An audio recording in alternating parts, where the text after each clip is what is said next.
Great, so I will kick off the meeting. Welcome to January Visitor Industry Council meeting. I'm Greg LaDuca, your Vice President of Industry Relations at Visit Rochester. And I always like to kick off the meeting because we do always seem to have a number of first-time attendees, whether they're new members or new to their organization or new to the Visitor Industry Council.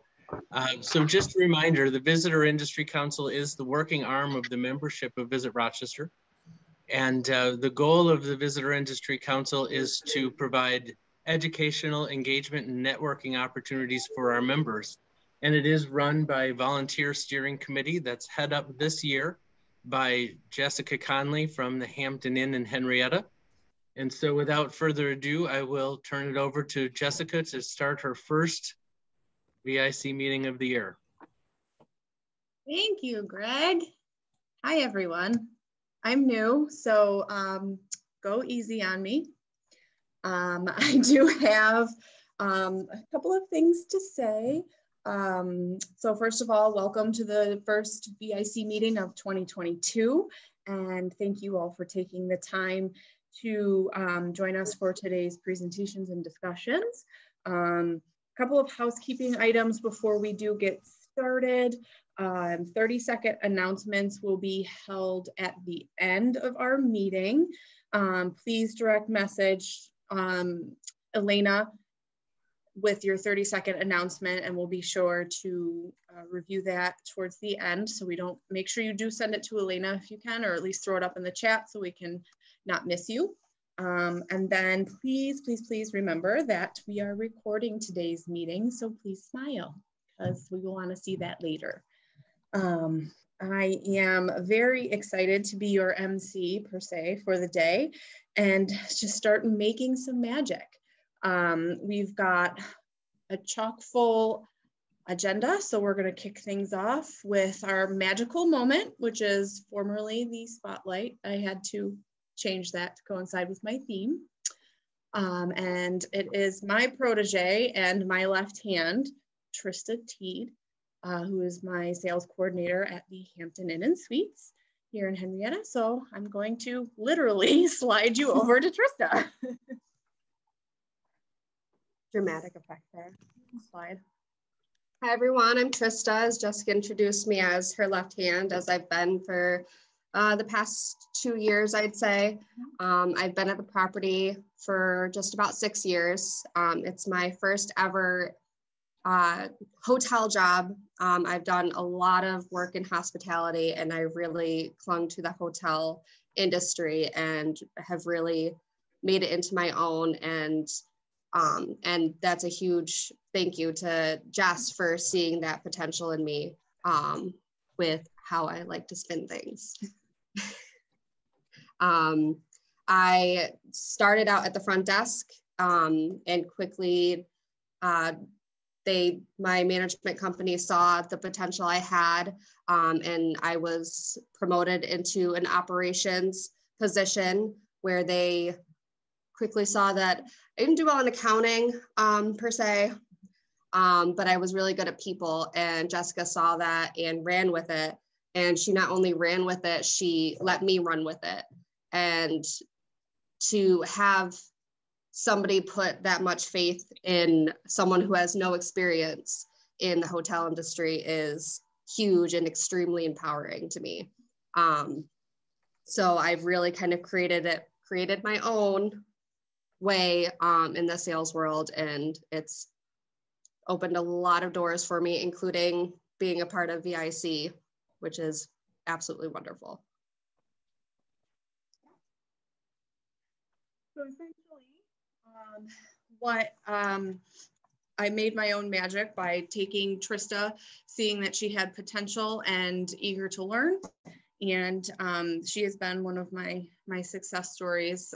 This might come across a little bit cheesy, if you will, but there's a song by Tim McGraw called Humble and Kind. And one of the lines in that song is, when you get to where you're going, don't forget to turn around and help the next one in line.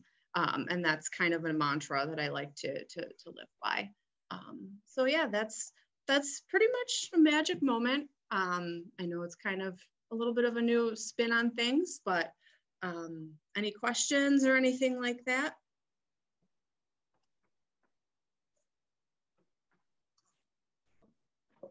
Sweet. Okay.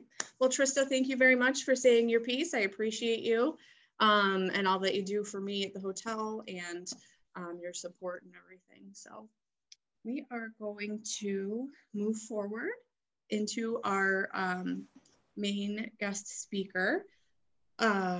Like kind of just segueing in from the magic moment, looking within to create something new and wonderful. That is my own interpretation of make your own magic. Rochester and its surrounding counties have limitless opportunities and existing resources to, or at our fingertips to make something wonderful for members of our community and visitors alike.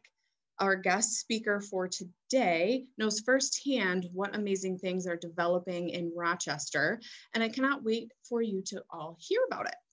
Please put your questions in the chat or direct message them to me, and I will make sure to ask those for you at the end of the presentation. And I won't keep you waiting. I am thrilled to introduce Erik Frisch, Deputy Commissioner of Neighborhood Development and Business and Coordinator of Roc the Riverway. Erik, take it away. All right, thank you so much, Jessica, and good to see you all. I see plenty of familiar names, if not faces, here today. So it's good to be with you all. I'm going to go ahead and share my screen. I have 3 screens. You only get to see one of them. Are you seeing it? Yeah. Did I choose the right one? Yeah. Looks good. Okay, thank you. This is the third Zoom I've done, 4th Zoom I've done today. So I should know this by heart, but you know how it is. This is also my 3rd week on the job here as Deputy Commissioner of Neighborhood and Business Development. Prior to January 1st, I was the Manager of Special Projects in the Department of Environmental Services, where one of my primary duties was to coordinate the city's Roc the Riverway initiative, which is what I'm here to present to you today.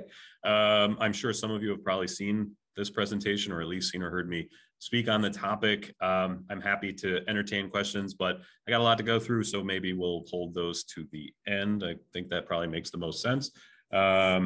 But why don't we get into it?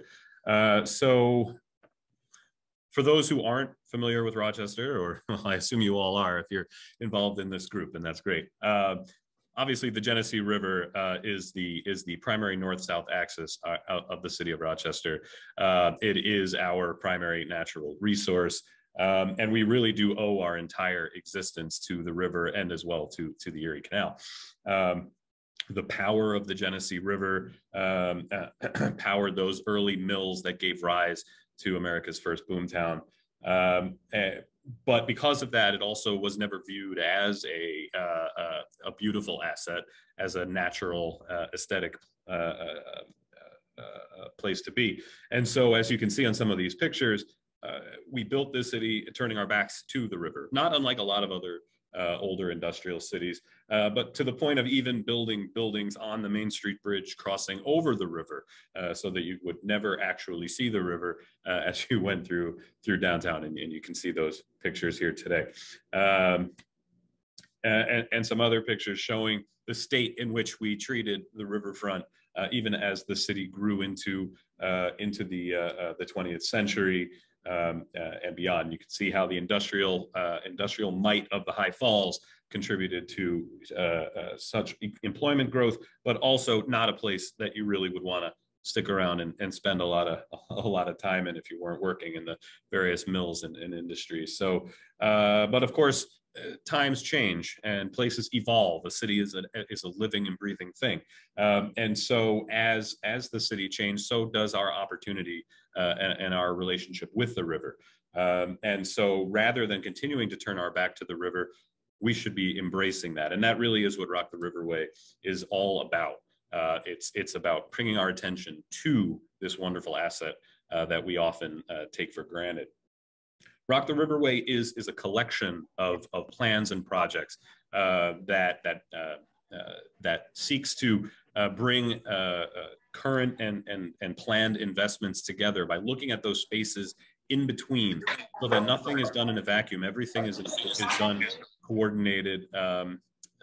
Please remember to mute if you're not. In a coordinated manner, so that things work together. So when you go down our riverfront, you see how everything relates to the next, and it just encourages you to keep moving and keep going, encourages you to linger and spend time, but also to want to see what's next and know that there's always something on Rochester's riverfront. The full vision for Roc the Riverway, and this is a long-term, long-range vision, although it's coming together very quickly now, it is a $500 million program of projects. Yes, that's billion with a B, but that investment will generate upwards of 6 times that in terms of economic impact over time. Roc the Riverway involves improvements to existing parks as well as new parks and public spaces, improvements to existing trails and new trail connections, improvements to existing public infrastructure and public facilities. Notably, 3 major public facilities are clustered right on the river downtown. Those are, of course, the Joseph E. Floriano Riverside Convention Center, the Blue Cross Arena, and the Central Library, Rundell Memorial Library building, as well as positioning private redevelopment sites, infill sites for mixed-use redevelopment and investment on our riverfront. And of course, I mentioned there was a $500 million cost. The first phase was jump-started back in 2018. By New York State investing $50 million in what we at the time considered phase 1 of Roc the Riverway. What I'm going to do is go through in terms of chronologically what's been completed, what's underway now, what you can expect in the coming year, and then what's coming in the future. But as you see now, we've already made a ton of progress, right? So the stars in blue, there are completed projects. The bright red are projects that are under construction, and all of the others that are in design or coming soon. And of course, we have those completed projects, award-winning projects, places that have already created places of value in the core of our community and on our riverfront. Those include the Promenada at Erie Harbor, which is a public-private partnership with the developers of the Nathaniel. Already a great place to just go watch the river, to linger, meet people, and you can see how it sets sort of it's a template for what our future investments on the riverfront will be. So it gives you a good idea of what you can expect for the future projects to come. The North Terrace of the Convention Center might not seem like a major transformational investment, but you have to remember that the terrace was largely cut off from the public in the past. It wasn't a place that welcomed people to come and enjoy the river. What's also important about it is it sets the stage again for that connectivity all along the riverfront. If you go out to the North Terrace of the Convention Center today, you work your way down, you can see down the river, you can see how we would connect all along the way. Probably the most visible project that we've completed thus far is the Rock City Skate Park, which has really brought so much life and vitality to what was a dead space, an unused space underneath the Frederick Douglass Susan B. Anthony Memorial Bridge, the 490 interstate right-of-way.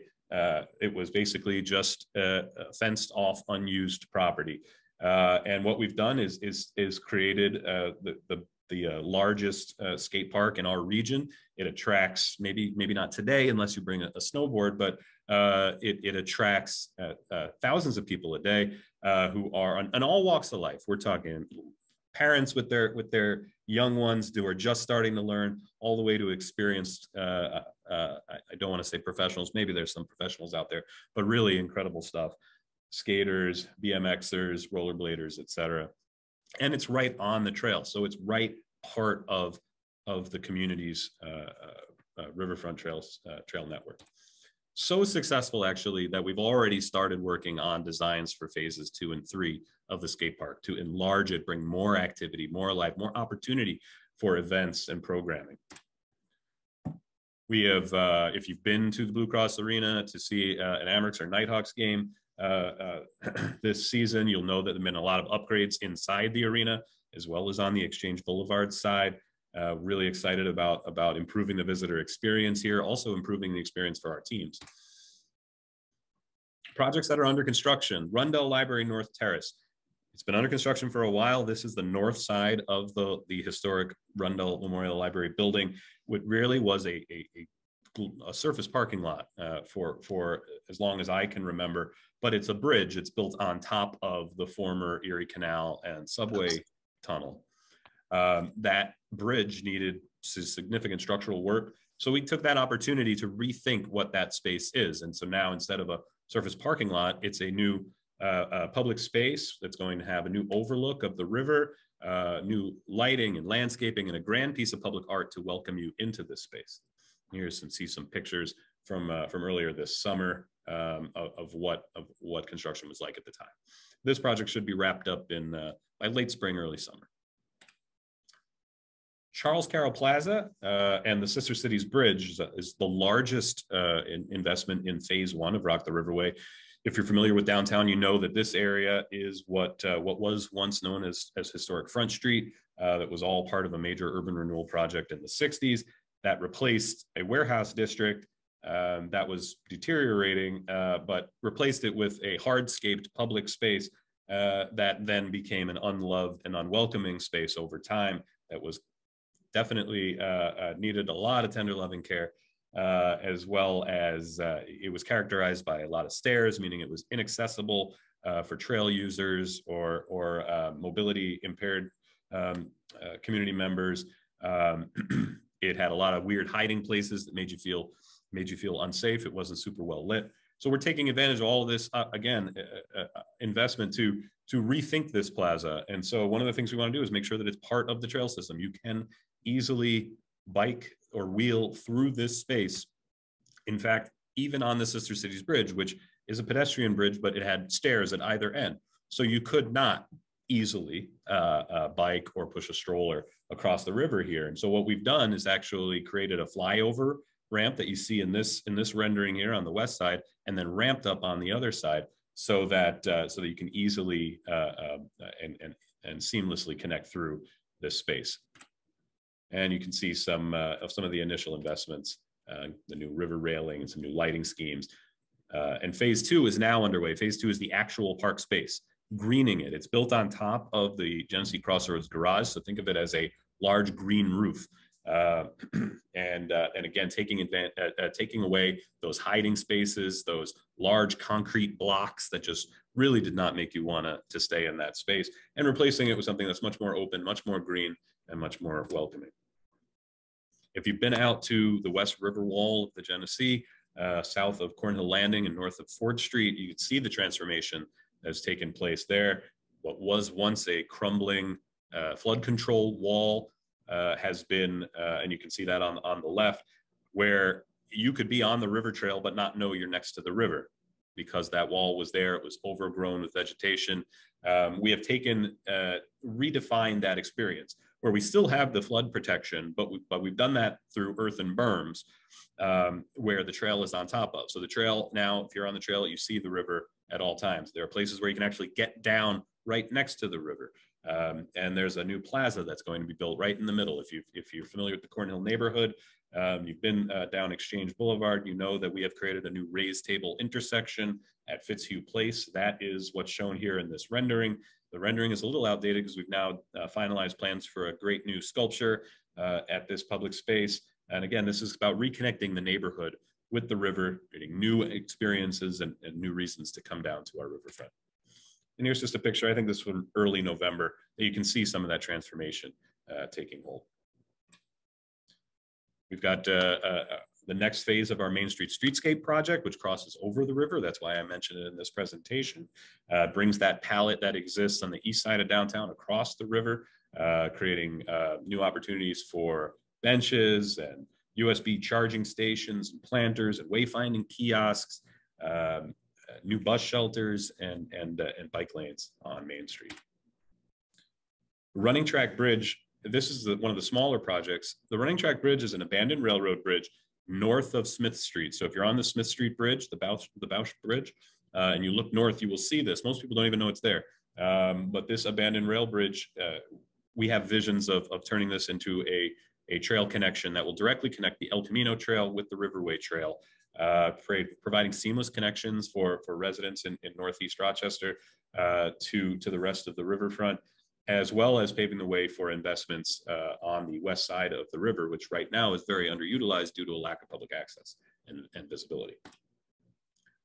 We've looked at new overlooks and opportunities to better engage with High Falls at High Falls Terrace Park, which is our existing public park on the west side of the river, right by the Genesee Brew House. In fact, if you look in the lower right corner, you see somebody, some brave soul ziplining. We have talked about the zip line for a while. We still want to bring it to the river, and perhaps as a project that I'll talk about at the end of the presentation, we may be able to finally make that happen. A project that will break ground this year is investments at Genesee Gateway Park. So this is the park by the Erie Harbor Apartments and the Hamilton Tower.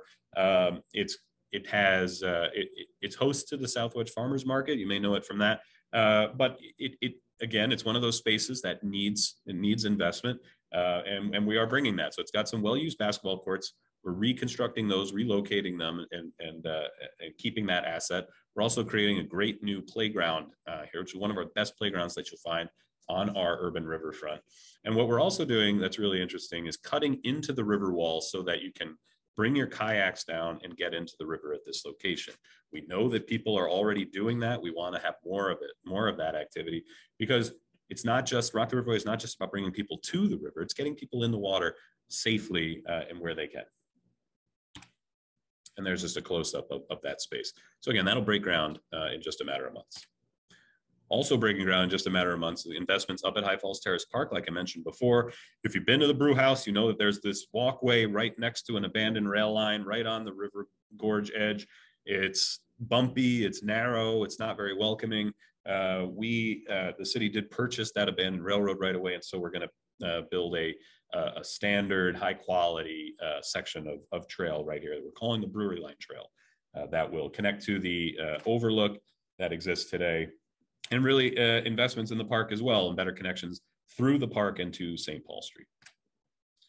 A project that's not ours, but is very near and dear to our heart as well, is the only project in the phase one of Roc the Riverway that's not a city project, and that is the Cornhill Navigation, bringing a tour boat back to downtown. We've been working with our friends at Cornhill Navigation for a while now. They have completed their funding round, their fundraising for the vessel, which the initial rendering is the larger image. The smaller one in the left corner there is what you can expect the boat to look like. And so this will not just be about bringing tourists and visitors to the waterfront. It's also about think of it as a floating educational vessel where they'll be bringing our school kids out to learn about the history of the river and the canal and the ecology of the Genesee River Valley. They also are going to be, Cornhill Navigation, I should say, is also going to be having space at Cornhill Landing for a new harbor master facility. So we hope that this is going to encourage more people to bring their boats down to Cornhill Landing, dock in downtown Rochester, just like they do in Pittsford and Fairport and Brockport, and get out and experience the core of the city. So there will be restrooms and showers and visitor information available for boaters coming to town. We're still looking at improvements to the underpass in St. Paul Street. Working with CSX is challenging. If there's anybody from CSX on the call, let's talk. But you know this bridge, it gets hit a lot. We have some ideas for what we can do with that in the long term, but this project is just to make it more attractive and welcoming for people on foot and by bike. Major project that we actually just scheduled, that we're just getting ready to schedule the next round of public involvement on, is Pont de Rennes. So Pont de Rennes, of course, is a major tourist attraction. It's our #1 postcard view of the falls and with the skyline behind it. It is an old vehicular bridge. It used to be the Platt Street Bridge. And like any bridge, it needs structural repairs. And when we do those structural repairs, just like I mentioned before, we want to upgrade the visitor experience on the deck of the bridge. And so we're looking at, and these are These are old now, so these were preliminary sort of things to get people thinking, but we are still working on in this line, which is to say upgrading that experience, cantilevering off the sides so that as you stay and you linger and you take advantage of the views, you're out of the way of people that are walking through or biking through. We want to make it a place that people come and gather, but we also want to make sure that it remains an active part of our trail network. At the convention center, as I mentioned earlier, we did the North Terrace. Now I'm talking about the South Terrace. We're in design now and looking at extending that terrace to the south of the building, which again is all about providing more public access and bringing more people to the river. We're also looking at an addition on the convention center that would help the convention center bring different types of events in town, but more importantly, better engage with the river from the building. These are relatively new renderings, but this is the other side of the Blue Cross Arena. I mentioned investments that have been made on the Exchange Boulevard side. We're looking at the river side. I know that there's some restaurateurs and restaurant groups on the call here. So you may know that we have an RFP on the street now for a restaurant operator, but that's what this addition is all about. It's about bringing a full service restaurant and bar space to the arena so that it's active regardless of whether there are events taking place. It's all, again, it's about activating our riverfront. New and interesting reasons to come down. You always will have something to do on the Genesee River. And that is what a addition on the riverside may look like, both during the day and in the evening. Really incredible space. And hopefully you're working on proposals. They're due at the end of this week, I believe. The largest project and what brings everything together in Roc the Riverway is the Aqueduct Project. And what this does is it takes the Broad Street Bridge deck, the upper deck, off the top of the historic 1842 Erie Canal Aqueduct and restores at aqueduct level, at that original historic level, that as a grand public space. So no, I'm not talking about rewatering it as a usable canal where you can navigate through the downtown area, but we are talking about how do we restore the historic integrity of that structure, bring all four quadrants of the city together. What it does, and what people don't, I think a lot of people don't realize, is when you take that upper deck off, it enables us to connect the trail on all four sides. So right now you hit a wall at the Broad Street Bridge deck. By removing that deck, everything is at grade. You can connect the trail through. There are thousands of people that use the trail south of Court Street, and there are tens that use the trail north of Court Street through downtown. By eliminating that barrier and improving that access, we expect thousands of people on a daily basis will enter the downtown area on the trail system, built-in customer traffic for small businesses, for that restaurant I just mentioned, as well as all the programming and activities that we intend to have on the aqueduct. So what it ultimately will be remains to be seen. We are just getting started with design on this major project, but it will involve all the surrounding buildings. And really the selling point for this, of course, is Roc the Riverway, but more specifically the Aqueduct Project really helped and caught the attention of Constellation Brands. And so that building that you see on this picture here, that's where Constellation Brands is bringing their headquarters. And it's just such an exciting time for us, as again, that's proof of concept for Roc the Riverway. If you do new, innovative, and great investments, making our own magic, then it pays off. We are also just getting started on design for Crossroads Park, which is the east side of the river between Main and Andrews Street. This is adjacent to the Riverside Hotel site, but also the existing park space that's in place there. So we want to upgrade that park. We want to improve that connectivity, the visibility of the trail, because this is that main riverfront trail connection on the east side. Front Street Promenade, this one has been trailing a little bit. This is the riverfront site north of Andrews Street, between Andrews and the Inner Loop. This remains a work in progress, continuing to work through some logistics with the current property owners and opportunities that may exist with another project, which is Inner Loop North. And Inner Loop North, why is it part of the Roc the Riverway presentation? Well, one, it's just a massive investment, and this is the preferred concept for replacement of the Inner Loop North with a restored historic street grid. We create 25 acres of land, a mix of open space and playing fields, infill development that could be small scale, single family ownership in one part of the corridor, and more dense infill mixed use development in another part of the corridor. Helps to break down those barriers between neighborhoods, reconnect North and East Rochester to the downtown area, and improves the bikeability through the corridor as well. And of course, it removes a major barrier to public access along the riverfront. Here's an example, St. Paul and Cumberland, if you're familiar. This is where the inner loop goes under St. Paul Street. This is what it looks like today. Lots of asphalt, not very welcoming. There's that underpass that I talked about earlier. And this is what it could be in the future. By eliminating the expressway, restoring the grid, creating new land for development, protected bike facilities, you could see how we change the whole nature of what it means to be in that part of town. You may know we've recently secured funds through the state's Downtown Revitalization Initiative, focused on the Main and Clinton area and extending to the river. That's a very focused investment area.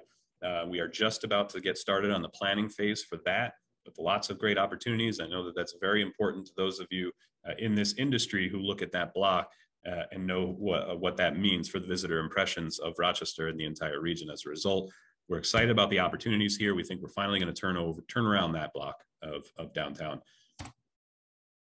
You may have heard recently something about a state park in High Falls Gorge. That is an exciting announcement that the governor made.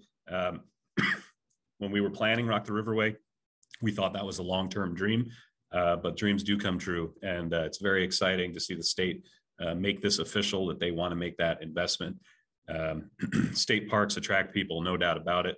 And the state parks, which typically are sort of regional and drive-to attractions, they've started looking at urban areas and saying, where can we locate state park investments that are accessible to urban populations?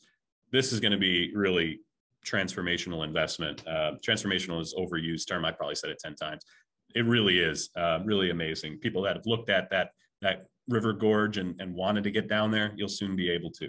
And one of the ways that you might be able to do that, we secured funding to recreate a visitor center on Browns Race at the historic Waterworks building, but also to look at creating a vertical access to get you from Browns Race down to the bottom of the river gorge. This is one way we do it, through an elevator tower. And so that will go to design later this year. And lastly, the management entity, we did recently launch the Rochester Downtown Partnership. Some of you may be involved in that group. I know Rachel is. And this is really looking at both downtown and the Riverway, programming, promotion, and marketing in the long-term, maintenance and public art, things like that, that make downtown a place that people feel comfortable and confident visiting. It creates a place of value. That's what we're looking to do. It builds on these Roc the Riverway investments.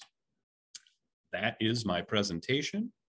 With that, I will entertain any questions you may have. Thank you. Sorry, I couldn't find the mute button for me. Yeah, oh my gosh, Eric, I don't know if you've had the chance to peek over in the chat, but it is blowing up. Jaws have been hitting tables, desks, floors, all amazing. I've got my boss texting me saying, holy cow, I can't wait for this to be done. So this is definitely fantastic. This is exactly the type of making your own magic that it's just what we need in Rochester, so we can get back to. Whoop. I think you went away. I'm sorry, Jess. I was trying to, I mismuted you. Do you want to mute yourself? I think so. That's never happened to me before. It was my fault. It was my fault. Oh, that's okay. It was kind of fun. So I do have a couple of questions that came through. The first question that's actually come up a couple of times, Eric, is this presentation shareable? Is this something that is exclusive to you, or can we share it with friends in the membership? Yeah, you absolutely can. I've given it a few times now, so it's public information. There's nothing in here that I wouldn't be that I'd be afraid of you sharing with grandma or any of your friends or relatives. So no, please do. That's I'm all about getting the information out to people. All right, beautiful. Because I know, like, I'm going to want to share this for sure. I have, so this has been a question that's been coming on for several years. So I'm sure you've heard it and I'm sure you're anticipating it.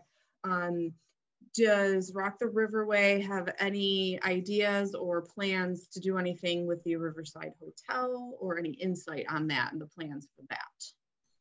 Well, so in the governor's State of the State announcement last week or the week before, time flies when you're in a new job. The governor did announce an investment at the Riverside Hotel. It's a public-private partnership.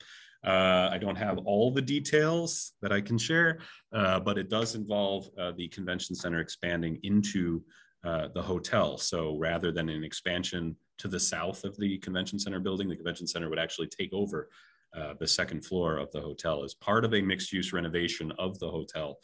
The convention center would manage those facilities. The hotel would then, as far as I understand it, remain a hotel, but also have opportunities for residential and retail restaurant space. That is exactly what we want to hear.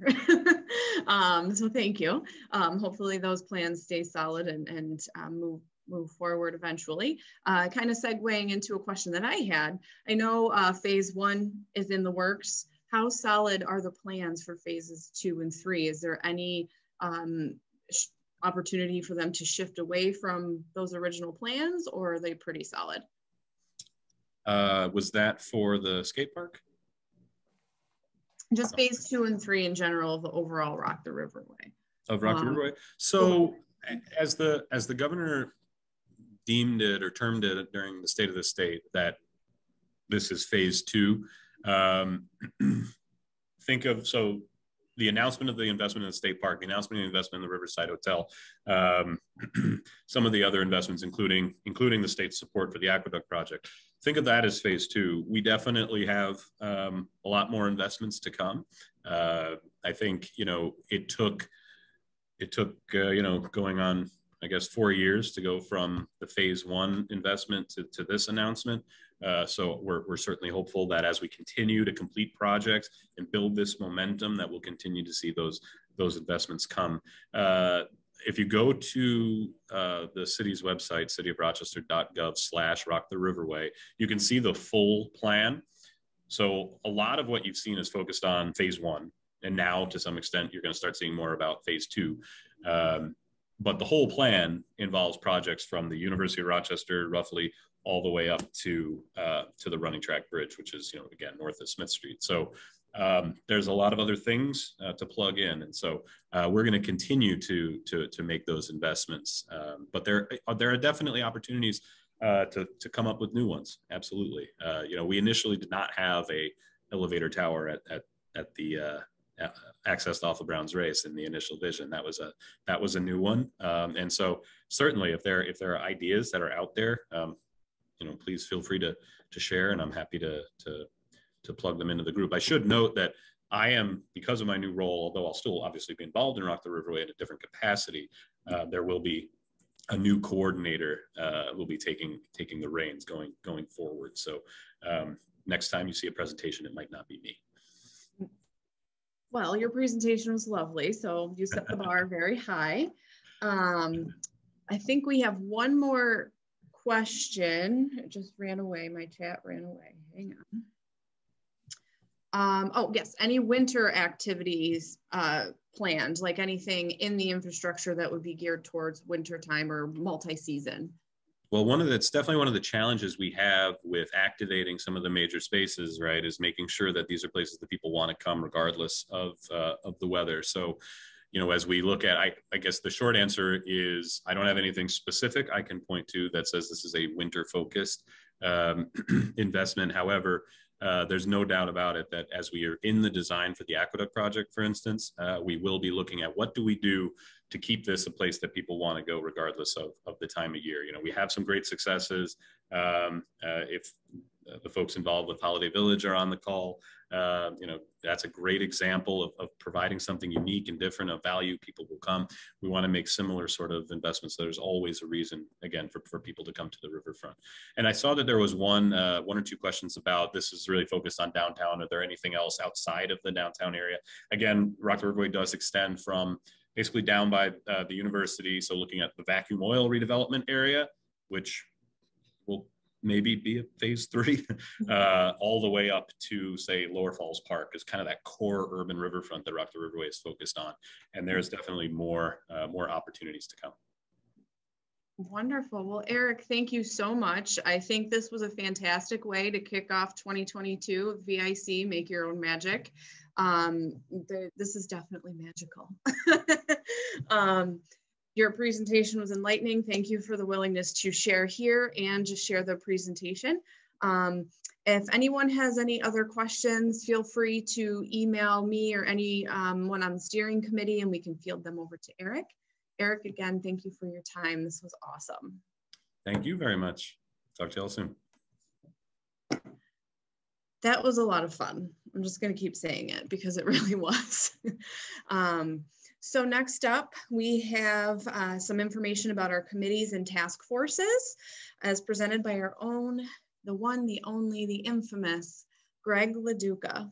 Greg, off to you. Make that up, or was that in the notes? Either way, I appreciate it. This is steering committee. Do we want to do steering committee with John right now, or do we want to move on to committees and task forces? Well, let's just go with steering committee.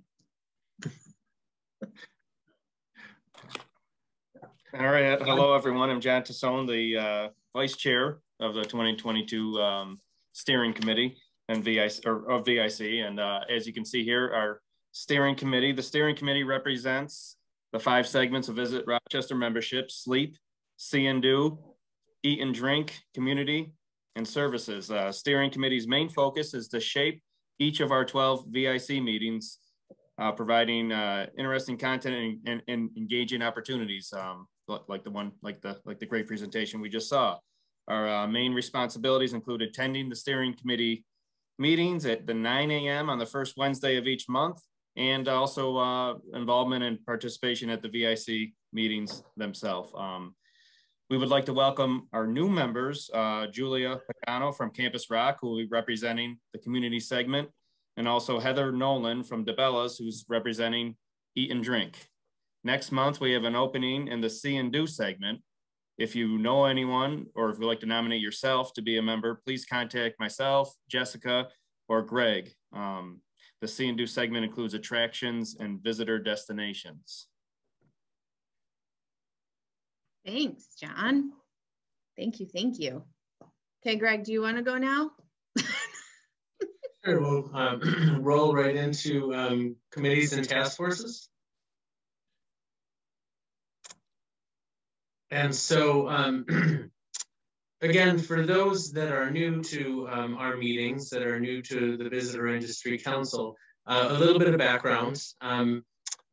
Visit Rochester staff writes our business plan every fall. And so this past fall, the staff got together and wrote our business plan, which is available to each of our members upon request. So please let myself or Diana Rapp Keating know, and we can send you a copy.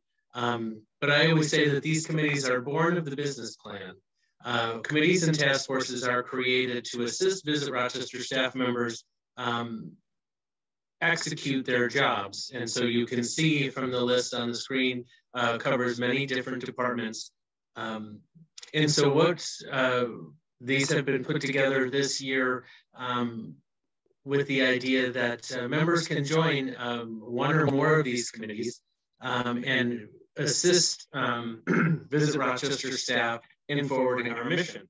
And so I'm not going to take too much time, and I'm going to ask Elena to put the link to the committees and task forces in the chat.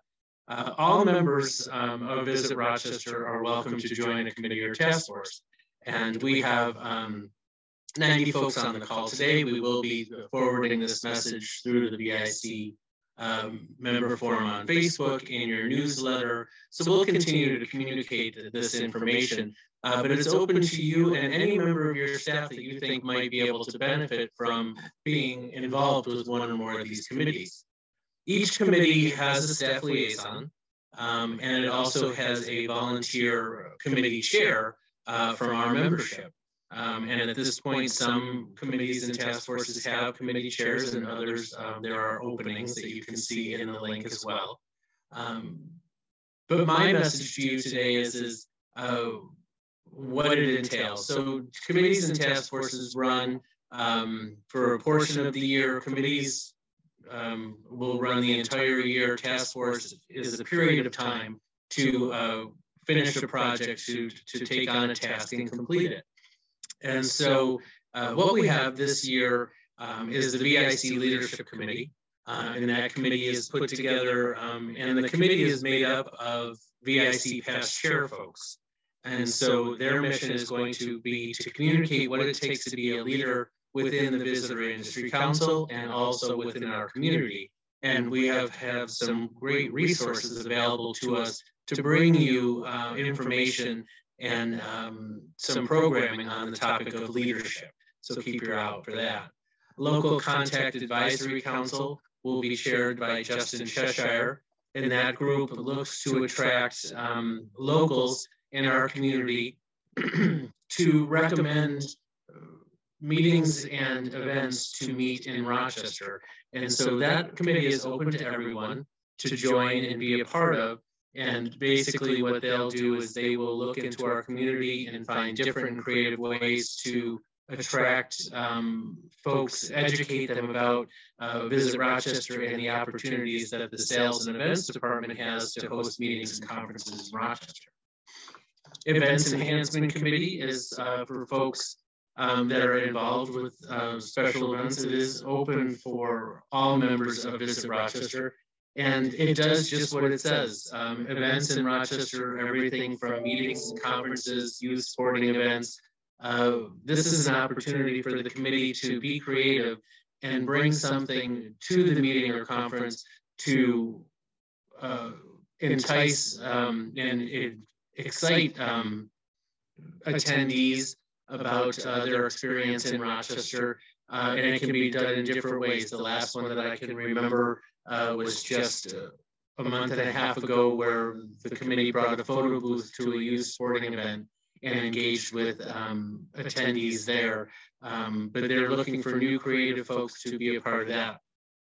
Rock for a Reason Task Force is going to be headed up by Ty Wright. And that is a way for you and your organization to give back to our community. They identify places where our members can get together and network and volunteer within our community. So if you have volunteer opportunities, or if you and your organization would like to give back, this is a great opportunity for you. Idea Committee, that's Inclusion, Diversity, Equity, and Accessibility. Something that is highlighted in our business plan and was a very popular committee last year, bringing topics to our membership through a series of seminars, virtual seminars at this point. But if you have, if you'd like to learn more, or if you'd like to be engaged in this committee, certainly let the staff liaison know. New York State Association Task Force focuses on our Albany market, bringing meetings and conferences from the New York State Association market in Albany to Rochester. So if you work with the New York State Association market for your organization, this is a great opportunity for you. Jess Dakotas heads up the Membership Engagement Committee. This is my and Elena's committee, and it does just that. It encourages members to engage with each other and also educate them on best use of their member benefits. Social Media Committee puts together like-minded people in the social media world and takes on tasks. So if you're involved in social media for your organization, or you just would like to be engaged more and learn more about social media, this is a great open group. I love to attend this meeting because you get to hear so much from the members about what's going on in their organization, and they're always free and easy to share ideas. Tour and Travel Committee, those that are involved in tour and travel, if you benefit from tour buses coming to the Rochester area, whether it's a hotel, a restaurant, service provider, and so on, this group has historically been very active in their sales efforts to the tour and travel market, and will come up with new and exciting ways to do that this year. And then the last one, Rachel Polvino has the Local Influencer Task Force. This will be a quick committee that will work on one targeted event to bring together influencers in our area to educate them about Visit Rochester, and also bring them together to see how we could best work together in the future. But I don't want to speak too much on this. You can see it. You can see in the chat. You're welcome to audit any committee, join on, get the information, and see if it's something that's for you or not. Feel free to sign up for as many as you'd like. But I would like to turn it over to a couple of members of our steering committee to tell you a little bit about their experience with committees and task forces and what makes them fun, exciting, and beneficial. So I will start with John Tassone, if you'll just share your thoughts. Yes, yeah, thanks, Greg. Yeah, myself being involved with the committee over the past few years has been a very rewarding experience. I've enjoyed getting to know people better from other parts of the industry that I otherwise wouldn't have probably made a connection with. I'm a bit of an introvert myself, so I guess getting myself out there and joining the committee, really enabled me to just meet people, talk to people, network, make some friends, and it's been great. The passion I've seen from other people, not only about their own businesses, but about the entire hospitality industry of Rochester, has been inspiring and makes me proud to be a part of this whole business. Understanding that everyone has a day job and sometimes a time commitment could be scary. The time has never been an issue. It hasn't gotten in the way of my job, luckily. And in fact, I find it refreshing to be able to work on other projects outside of my day-to-day work. I encourage anyone that's thinking about it to at least, reach out. As Greg mentioned, the link's in the chat there, to just go to a meeting or reach out to a chair of one of the committees to find out more about it. I think, I don't think you'll be disappointed. I think it's a great experience.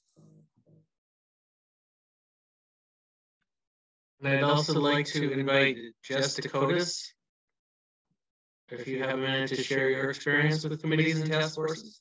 Yes. So as Greg said, I do chair the Membership Engagement Committee. And I did want to just take a moment and tell you about my experience being involved with Visit Rochester and these committees. Like many of you, when I joined Visit Rochester, I didn't know a single person. And I honestly was a little bit intimidated, even though everybody was very nice. I remember being at the first few meetings during the networking part and not really sure how I was going to start making real connections. And it was 3 months into my membership when the January meeting hit and they talk about, like we're talking about the committees. And I had this light bulb moment and I was like, oh my gosh, yes, a bite-sized way to start networking with people, because these committees, they're smaller, they're small groups, they're intimate. And that's really a nice way to just start opening doors so that you can really start interacting with people and making those friends that makes more connections throughout, right? And I've had the pleasure of being involved with the Membership Engagement Committee off and on since 2018. And I not only made those network connections, but like John said, I made friends. And this led to referrals for my business. My real estate business is sometimes you have cold calls and you end up at a house with people you don't know, and that's kind of scary. I love this because I'm able to have these warm connections prior before working with people to find their homes. So this was really great for my business. And you don't have to own your own business to benefit from these either. Just even being on a committee and then eventually leading a committee, this looks great on your resume as well. So if you're kind of thinking about the future, these are all great opportunities. I highly recommend just just like Greg said, audit a committee, just join for a bit, show up and see if you like it, see if one of these speaks to your passions. And like Jess says, make your own magic. Thanks. Thank you so much. I spoke too long, and I understand I have an echo right now. I'm trying to fix it. But that was perfect. I really appreciate hearing in your own words what makes committees and task forces beneficial and a whole lot of fun. I know that the staff has a lot of fun engaging with everyone and working together. So thank you so much. Thanks, Jess and John. Yes, thank you very much for that insight. And I'm in their same boat. Like I started out on the travel tour committee back in '09 and kind of just finagled my way through and made those connections. And now I sit in the big chair. So definitely, if you have any questions, feel free to reach out if anyone's interested in a committee or task force. And so thank you, Greg, for that out of this world presentation. So we're gonna circle back to one of the most important things that I think, again, for investing in who you have and what you have, and that's Rockstar training, investing in your frontline staff. Danielle, if you're on the line, feel free to speak to it and we'll check out your video and all that fun stuff. Hi, everyone. Happy 2022. I know with a new year comes new initiatives, and we've actually had a lot of interest recently about people asking some questions. So I do want to let you know that I did put a note and post in the VIC forum with some frequently asked questions that I've been getting. But today I really, wanted to let you know a couple of quick things because people have been asking. Yes, it is completely online. And thanks to our sponsor, Roc 2025, it is free. So I just want to make sure everybody heard that word. The Rockstar Training 2.0 is free. And we have some people that have talked to me recently about signing up and getting their staff ready to do it in February. So they're planning for their staff meeting in February. So for example, I know I talked to Black Button. Today I saw Katz on the call. I also speaking with the Rochester Museum and Science Center, some people that are getting ready to roll this out. So if you need help, let me know. But I will put into the chat the link for the visitrochester.com site. And I wanted to make sure that everybody also understands for every single person that completes the Rockstar training, you receive a Roc reward. And you get a choice of a gift certificate to a restaurant, a museum, or a sporting tickets. So every single person that you have that take it in your organization and or yourself, you're all eligible, you will receive a reward at the end when you actually complete it. So even more opportunity to get out there and enjoy some of the great things that we have here in Rochester. As always, don't hesitate to reach out. I'll put my name and number in the chat. If you have any questions, I am here to help. Thank you.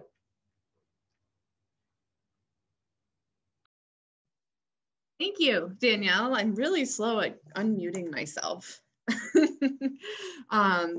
That definitely the Rockstar training is very beneficial. When I was doing the pilot, that when you were going through like the beta testing, I learned a few things. So, and I've been in my role for quite some time. So it was a lot of fun. And it's very interactive and gamey. So that's fun. So I am going to pass it back off to Greg for, oh, I lied, I'm not going to yet because we have our VIC annual survey reminder. You need to know what you want to see and what you want to learn about and who you want to hear from. So we have a survey that has been emailed out. It's been on the forum a couple of times. So if you could just take a quick minute, it's 3 to 4 questions. And let us know if you, not only if you, who you want to hear from or what you want to hear about, but if you would be interested in hosting an in-person VIC meeting, because we are hoping to get back to those sooner rather than later, but we all know baby steps. So that's the annual survey reminder. And next up, we are going to shoot it back to Greg for staff updates. So we have a number of staff members on the line that will be giving updates today, including myself, Don Jeffries, Diana, Amanda. Libby, would you like to get things started? Absolutely. So the sales team is starting off January 2022 full speed ahead. So far, our department has issued 16 leads in just these few weeks of the year, with many conversations currently in the works to develop the leads more before the end of the month. So some exciting things. Optica, formerly known as the Optical Society of America, has been secured for October 2022 with over 1,200 room nights. We have hosted previously this group for many years, and recently we're able to secure them back in Rochester, which is very, very exciting. The second thing is Quidditch is back. We were awarded a Major League Quidditch Super Series event for June of 2022. It's the first time Quidditch has been back in Rochester in 4 years, and hosting this opens us up for potential hosting of a future Major League Quidditch Championship. Also, very exciting news, the American Junior Golf Association, which is the premier junior golf tour in the world, is coming back to Rochester for the first time since 2018. The AJG preview at Webster will be held at Webster Golf Club May 6th through the 8th. And finally, a quick booking update to share. Right now, we're handling many short-term bookings, facility inquiries and movement, and overall event changes. The restrictions at the border continue to impact our events, specifically on the sports end. So if you do get contacted for a short-term event or have questions on an upcoming event, please feel free to reach out to us. The sales team is working on multiple things right now, and we're happy to share any updates that we have or movement on specific events. Or if we don't have the answer, we can connect with the event director. So please feel free to reach out, and that sums up our department update. We're looking forward to an exciting 2022. Great, good segue would take us right to Amanda Fox. Perfect, thanks. Hi, everyone. So a couple quick things. We have a busy January, which is exciting. So we just came off a weekend of a hockey tournament, as well as New York State Association of Ag Fairs is in town with around 500 folks for that conference as well. We are upcoming with another hockey tournament next weekend for Super Series, as well as our first volleyball tournament, large size, for the weekend. And then next weekend, we also have another volleyball tournament. So very exciting. A couple other things Amber and I wanted to share is we do have some events right now. USA Gymnastics in May is looking for some donated official and volunteer meals. So if you have any interest or you're a restaurant, please contact Amber or myself. And also, International Gay Bowling Organization will be in Rochester in May this year, and they are looking for sponsors for their organization to kind of share the LGBTQ community. And there's lots of different opportunity levels for sponsorship, ranging from just $100 up to $1,000. So please, again, contact Amber and I if you're interested in getting involved with any of these groups. And lastly, we are still looking for event attendee discounts. So please contact Holly if you have a discount for your location as well for event attendees. Thanks. And Diana Keating. Good afternoon, everyone. We are kicking off the new year with an external study called the Tourism Master Plan. This plan is a 3 to 5 year future-focused strategic review of our community as a tourism destination. And part of this process will include the engagement of all of you, our members, for your valuable insights. So you'll be receiving more information via email in the coming weeks regarding some focus group sessions, and I hope you will all consider participating. Secondly, as Greg mentioned earlier, our 2022 business plan was adopted by the Visit Rochester Board of Directors at their December meeting. If you'd like a copy, please shoot me an email, which I will leave in the chat. And finally, Holly was very busy with the group tour and travel trade market, where she has just returned from the American Bus Association annual marketplace, where she had nearly 20 one-on-one appointments, gaining valuable insights into the 22 and 23 booking seasons, and also hosted a table of 10 operators at a New York State sponsored breakfast. And she's now preparing for the Heartland Travel Show, which will take place in early February. So thanks and Happy New Year. And Rachel? Good afternoon, everyone. It's great to connect with you, albeit virtually, but hopefully we'll be able to be safely together in person again soon. So we have a lot of updates. We have hit the ground running in the new year. So bear with me as I go through my list. Number 1, Explore Guide. I am thrilled to share that Explore, the official visitor's guide for Visit Rochester that we publish in partnership with the RBJ. Explore is coming back. We are publishing, you may not know this, but we printed a smaller run in 2021 to reflect the ongoing effect of the pandemic, but we're feeling very confident. We are turning the print run back up to a more normal level. So we are going to be publishing 91,000 copies of our guide this year. Another fun fact, we actually ran out, or we are running low on the 21 Explore Guide. So we actually had to print another 50,000 copies in December, which is just fantastic news and is really an indicator of the interest and the recovery of the tourism industry at large. But that's the past, we're talking 2022. So Explore Guide. We are very anxious and eager to learn your organization's major event dates for 2022 going into the spring of 2023. So Emma Quinn from our team, who you may have worked with before, Emma is going to be reaching out to those organizations who previously had major events featured in the Explore Guide to get those event dates.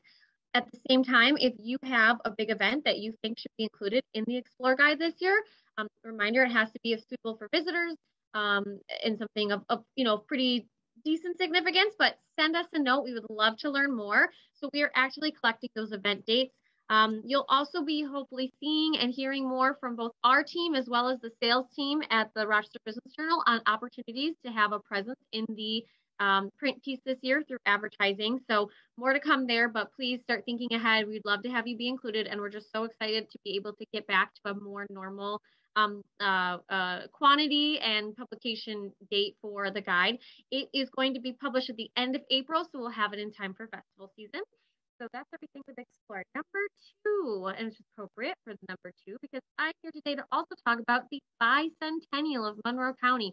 That is Monroe County's 200th birthday. So we announced last summer that we were going to be supporting Monroe County on their Bicentennial celebration. And I'm thrilled to share that 2 weeks ago now, we hosted a press conference in partnership with County Executive Adam Bello, the new mayor of the City of Rochester, Malik Evans, Bob Duffy, and a number of Bicentennial co-chairs to announce Celebrate More. So Celebrate More is the new creative theme that the Bicentennial celebration will be living under. The theme was created by our partners at J Advertising, and Celebrate More, it's all about celebrating more of what makes Monroe County great, more history, more festivals, more wine, more beer, more museums, more VIC meetings. You know, there's really so much we can do with it. So Visit Rochester is actually working with the county to bring this to life. What does that mean for you? We have on our website a special events calendar that's dedicated for the Bicentennial. So if you go to visitrochester.com/bicentennial, and I'll put the link in the chat, you'll see this events calendar. We would love to post your events and be able to call some of your special events Bicentennial events. So upload your events to the calendar. 2, if you have any other ideas of ways or special activities or anything we could do at your business to bring the Celebrate More celebration to life, please let us know. You can reach out to me. I'm Rachel at visitrochester.com.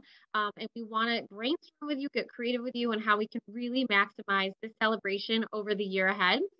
But we're really excited, as I said, for the Bicentennial. And the third part of the Bicentennial celebration is we are creating signs. So if you'd like to have a sign to display your business that basically helps celebrate and recognize the Bicentennial and the beautiful new logo that was created, please also reach out to me and we can facilitate that for you. We've got a number of signs in the works for some of our partners, like different museums and visitor facing locations. But if you're interested for your business, please let us know.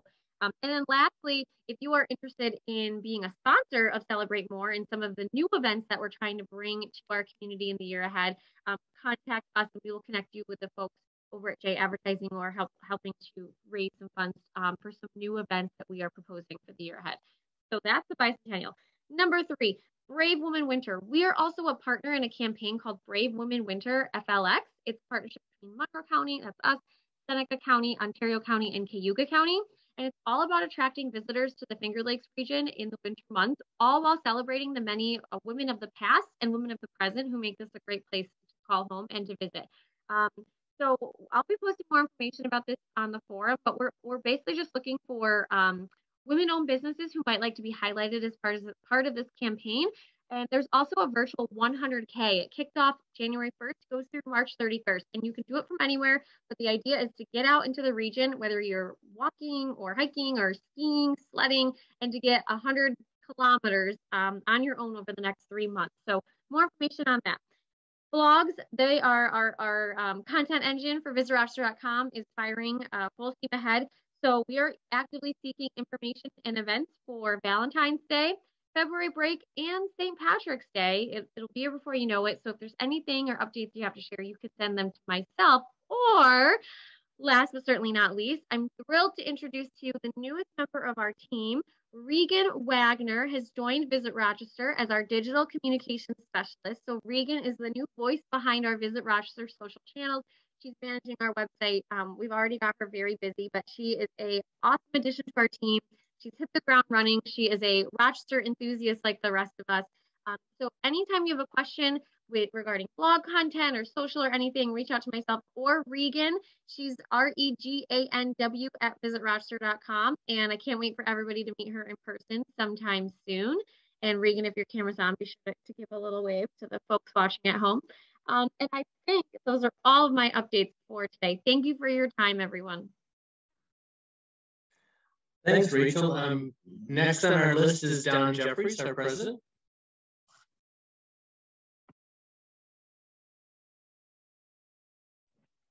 Thanks, Greg. Much appreciated. As you've heard by all the reports, we're very, very busy. Wanted to give a quick shout out to the county. One of the reasons we're so busy in January is we had time to do this.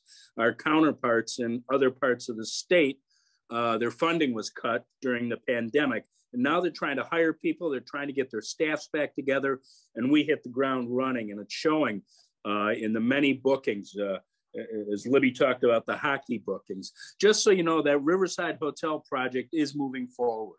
And the plan is for the convention center to take over all that meeting space, which is a lot, along with a hotel and some mixed use apartments and condos. And that is moving forward. They do have a developer signed on.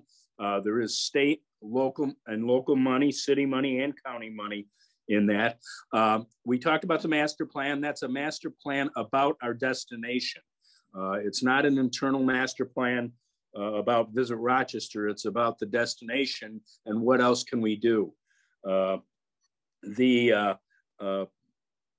As Rachel mentioned, if you want a banner or a sign at your business, they're really cool signs and they're free of charge. We'll come and set them up for you. The other thing I wanted to add is that there was a nice article in Travel and Leisure about a week ago about the Finger Lakes being one of the top destinations in the country.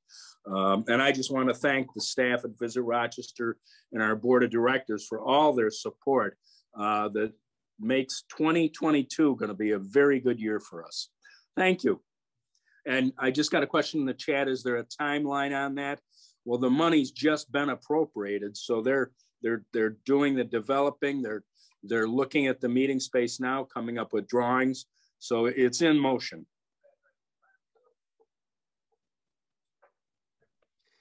Thanks, Don. And I will be brief with my membership and visitor services report.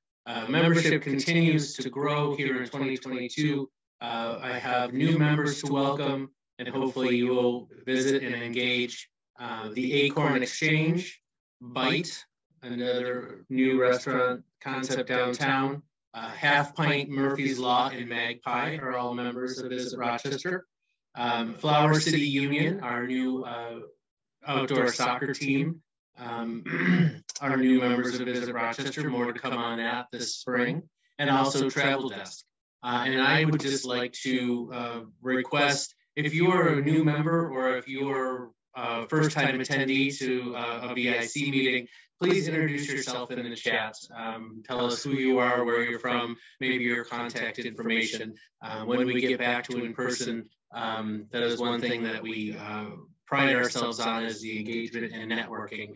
And so please continue that in the chat, and hopefully you will all stick around for 30-second announcements where you can give an update on what's going on at your business and what's going on with you, along with some great trivia and prizes. So I will end there and see you for the networking portion.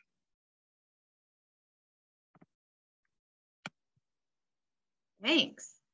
Well, that was fun, right? First meeting, we had a lot of good information, definitely reflected make your own magic. So yeah, we're gonna move on to a combination. We're deciding to mix up the trivia, the 30-second announcements, and networking. So why don't you folks all either send me or just throw in your chat your 30-second announcement, or if you want to talk about it, you can put it in there and be like, hey, Jess, I want to talk, that kind of thing.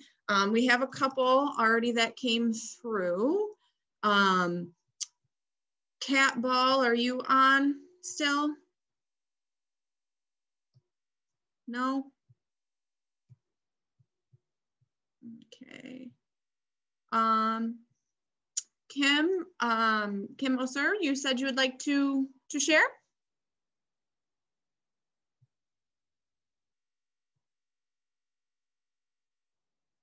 Kim? Hi, sorry. Hi, I'm Kim. Can you guys see me? Yes. I don't know, so I just have you. All right, well, anyway, I've been around for a very, very long time. Hi, everybody. I am now at the Rochester Museum, the University of Rochester, and I am working with the Riverside River Campus Libraries, specializing in rare books and special collections. Long story short, we have a lecture series where we bring in an author, and we have an author coming in on January 31st. I'm going to put the link in. So basically it's free. You can read the book, or you don't have to read the book, but you can still hear the author talk about, why they wrote the book and where they came from and how they're managing their whole thought process behind reading the book. And we will be doing 4 of these throughout 2022. So I'd like to share that with you, but I will put the link in there. And if you guys want to read the book, How Much of Them Hills is Gold, from C. Pam Zhang, that would be great. Thank you, Kim. Thanks for sharing.